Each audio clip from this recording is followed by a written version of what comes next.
Just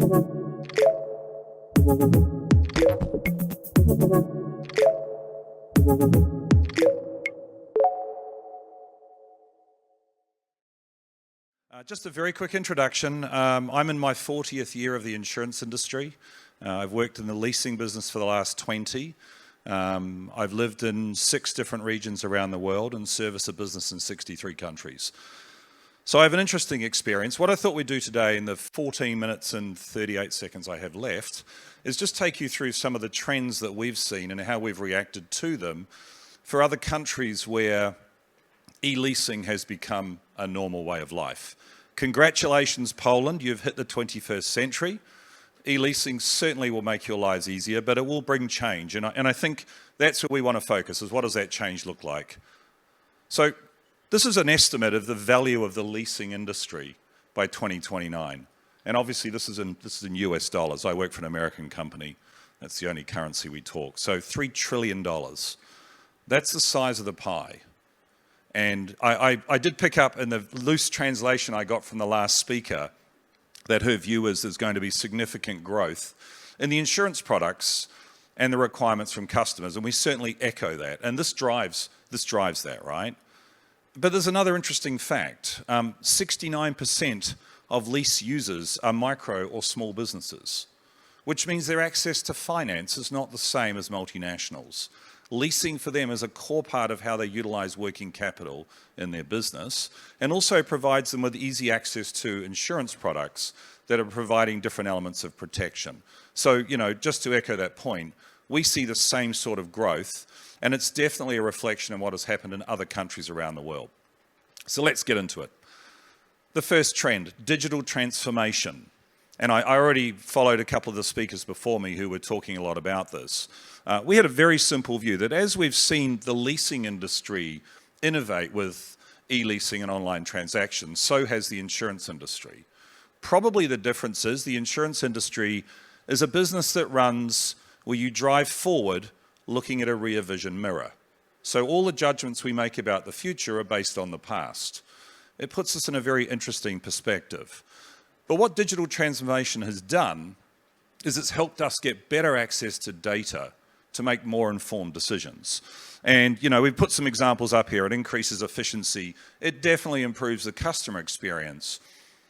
When it comes to insurance, that's the same, But the interesting thing is in a lease, I'd say the moment of trust, and I've just been through this myself, is when that new car is delivered. And it's the smell of the leather, and it's the nice stereo, and it's all the other benefits, right? The problem with insurance is the moment of, let's call it enjoyment or otherwise, is when you have a claim. And I don't know if anybody in the room wants to put their hand up and said, I've had an enjoyable claims experience. There's not too many hands going up, right? But seriously, what digital transformation has done is it's enabled the insurance industry to use better data. And here's an example of one we did in Asia. We had a dealer group that was struggling in a very compressed market. And one of their challenges was they didn't know who their customer was. And with the customers they had, they were struggling with the operation of the business. How do we manage claims? How do we get our customers in the dealership and out of the dealership very quickly? So we were able to utilize the data coming from the leasing information and the customer information that we had to improve the claims experience. And it was all delivered digitally. Right? So one of the benefits of the front end of the leasing contract delivering this information in digital form, it meant the insurance industry could consume it far more efficiently. Flexible leasing. One of the challenges that I think you'll see in Poland, and this has certainly happened in Western Europe, is, we think about leases in terms of, periods of years, 1 year, 2 year, 3 years, right? So in Europe, if you think about the concept of lease, you can lease a car for an hour.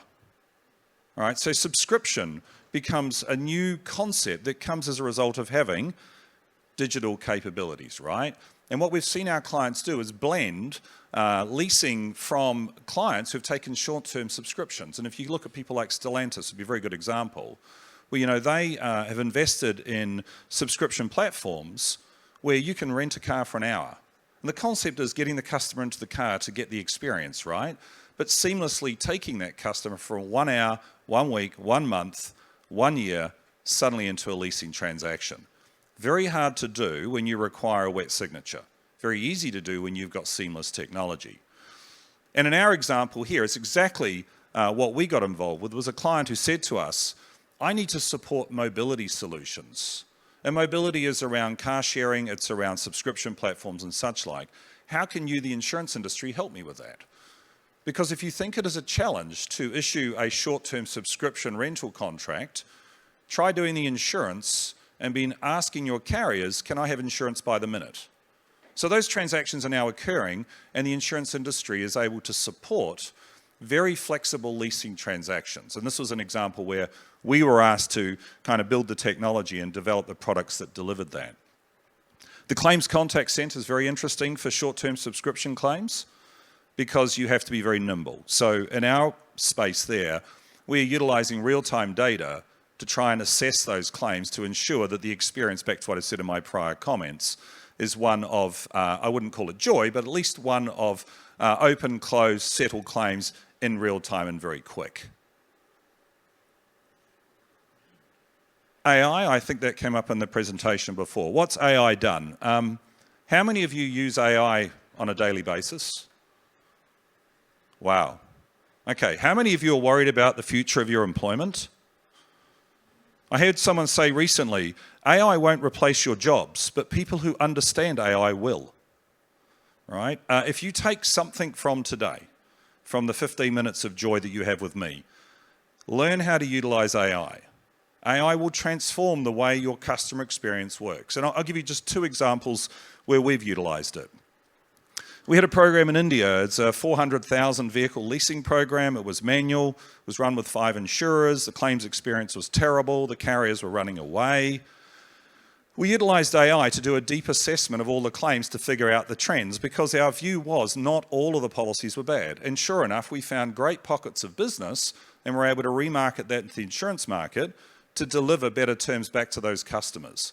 So then when we started getting claims, we used AI to take all that claims information that comes in, usually in the form of PDF documents, adjusters documents, parts, labor content, etc., claims information, and utilize that, read that, and bring that into a database to help us deliver better and deeper analysis of claims. That was an example of AI. Now, a very relevant example for me, coming to Warsaw, I asked our internal AI engine this morning, it's called Len, hey Len, where's the best coffee in Warsaw? Said, go to Krakow. No, only kidding.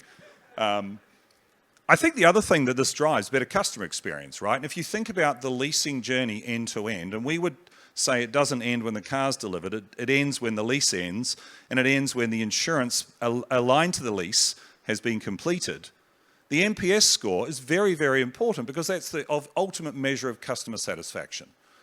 And from where we see, AI will help you drive better customer satisfaction and deliver a better NPS score because it's helping you constantly refine your service delivery. As I say, if you take one thing away from today, get a subscription to ChatGPT and start work if you don't have an internal AI engine.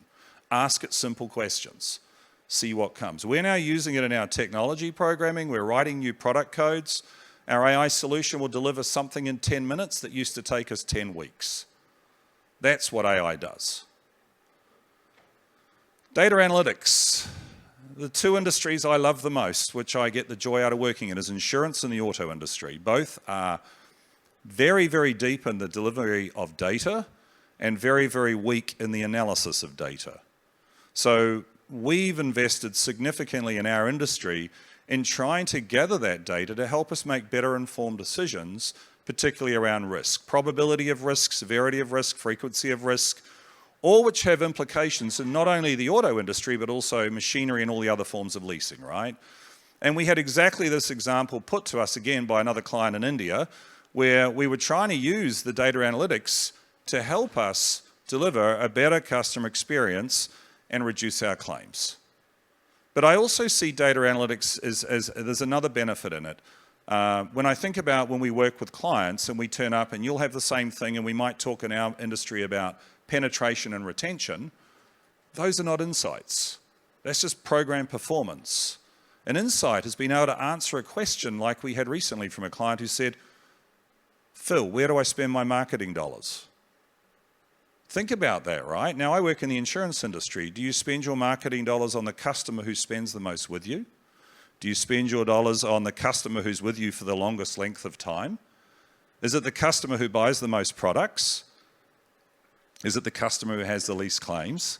Is it the geography or the demographics of the customer, right? What I'm saying is every one of those creates another layer of data. And I watched the first time we did this answer to this question probably about 5 years ago. It took the actuaries literally a month to get to that data answer off a client population of 3.6 million contracts. Because think of the data points that delivers, right? So what analytics does, and what it will help you do, is it will help you refine your client offers. It will help you deliver better insights to your fleet managers who you might deal with, or your asset managers, or whatever. That's the thing that they're demanding of us. And that's where we certainly see benefits for you in terms of utilizing analytics as a very effective selling tool. This is going to bring more competition to Poland. The one protection you got out of wet signatures is very hard for other companies to enter your market easily. Now you've gone to digitized contracts. This is going to create competition. Now, competition's a good thing. Competition creates a better customer experience. Competition refines pricing and improves offers. It forces all industry participants to think about how you deliver bundled products to meet the client's solution needs, right? What it is also doing is it's helping drive globalization.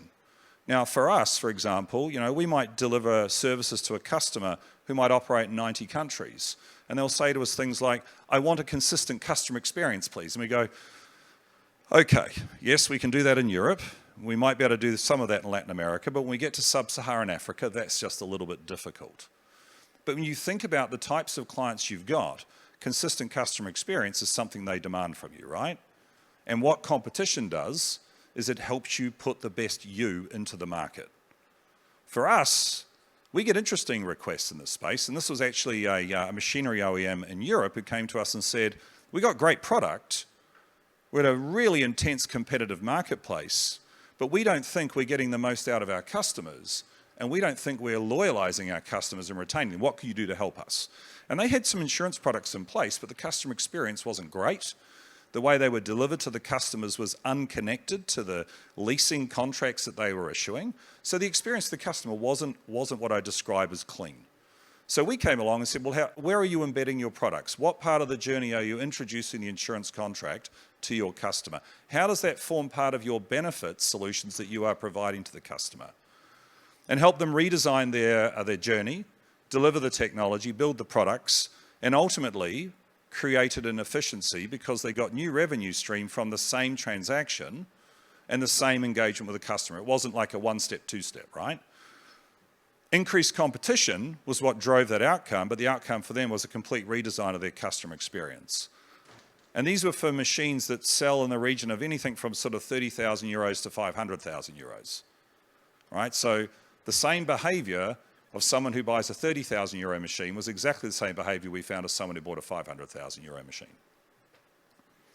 So when we go from the trends and we start thinking about the future, where do we think this industry is going to go? Well, from what I've seen around the world, number one thing will be partnerships. How you partner with the organizations that help you pull together your customer journey, your customer experience, and your product set. Those partnerships will become far stronger than a vendor relationship because you're all in it together in a competitive market to deliver the customer experience. Definitely the impact of technology. AI, blockchain, these are all solutions that will help you deliver and stay competitive and relevant in your space. And the last one's going to be service. And I haven't really talked today about chatbots, omni-channel solutions, things like WhatsApp for Business. All of these tools will no longer become special parts of your business, they will become your business. As we look to what's happened around the world with leasing and leasing trends into some very mature markets like the US, those are table stakes. That's what's required to run a business effectively and to drive the margin that you'll be looking for your shareholders. So from that, very simple summary of who we are. If you may not have heard of Marshw we're a $24 billion commission revenue business, Fortune 100 company. We've been around 155 years, so we've learnt one or two things. Probably what's an interesting fact is in Poland, we employ 2,000 colleagues in Poland. So we're a fairly large organisation and have the capability to get things done. Hopefully that 15 minutes, and I've got it done in that, has been of interest to you. If you want to find out anything more, we'll be hanging around for coffee afterwards. But interesting day. Thank you for inviting us, and hope the rest of your conference goes well. Thank you.